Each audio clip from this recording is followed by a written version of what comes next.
তারপর সেই শৈশবে আচ্ছন্ন জীবনটা যখন কৈশোর পেরিয়ে যৌবনে পৌঁছলো, তখন হাতে এলো মাপা হাসি, চাপা কান্না, শ্বেত পাথরের টেবিল, তারপর আস্তে আস্তে লোটা কম্বল।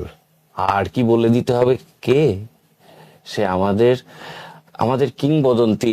আমার আমার আমার কি বলে বোঝাতে পারবো না। আজকে আজকে এখানে আসছি ভেবে আমার সারা রাত ঘুম হয়নি।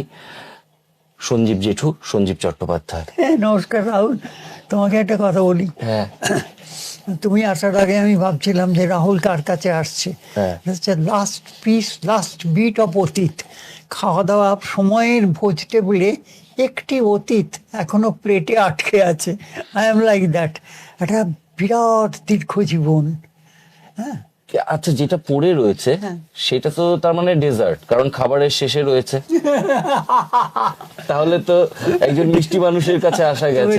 ডেজার্ট, ডেসার্ট, ডেজার্ট বলো তাহলে Desert. মরুভূমি। হ্যাঁ। আচ্ছা, সে মরুভূমি সম্পর্কে আমার একটা খুব ভালো উপমা।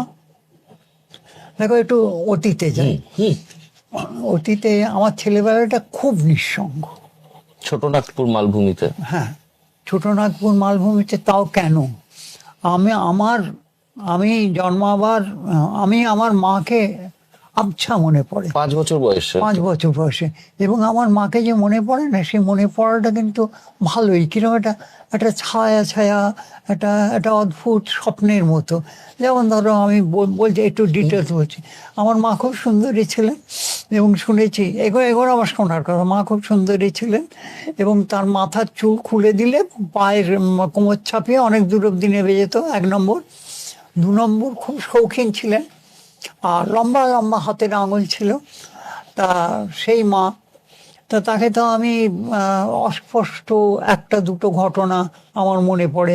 যেমন আমাদের এই বাড়িটা না, আমাদের পুরনো বাড়ি, সে লোটা কম্বলের বাড়ি, যে বাড়িটা ডাচেদের ছিল। হ্যাঁ, সে বাড়িটা একটা অদ্ভুত কনস্ট্রাকশন। একটা সামনের দিক, তারপরে একটা এল শেপের বাড়ি, এবং সেটা সামনের কুটিঘাটোর বড় রাস্তা, ওখান থেকে শুরু করে পেছন দিকে অনেক দূর গিয়ে আর একটা গলিতে গিয়ে পাঁচিল দিয়ে শেষ হয়েছে। এবং সেটাকে বলা হতো ভূতের বাড়ি। তার কারণ ওটা ওলন্দাজদের বাড়ি ছিল। এই বরানগর একসময় ডাচেদের ছিল। এবং এই তুমি যে রাস্তাটা দিয়ে এলে, কুটিঘাট রোড, কুটিঘাট, দেখো এখানে সমস্ত সেকালের গঙ্গার ঘাটগুলো সব জমিদাররা করতেন।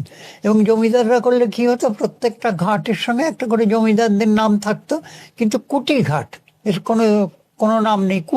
কুঠি বাড়ি। কুঠি বাড়ি কাদের বাড়ি? মানে পর্তুগিজদের কুঠি বাড়ি।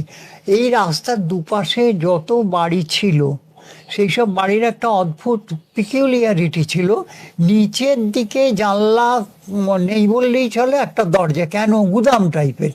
কারণ এই ডাচেরা তখন এখানে ব্যবসা করতো, তুলো, সোরা, তারপরে গন্ধক ইত্যাদি ইত্যাদি সব। এবং এই কুটিঘাট, গঙ্গার নাব্যতা তখন এতটাই ছিল যে জাহাজ এই কুটিঘাটে এসে লাগতো, তাই এখান থেকে মাল তুলতো।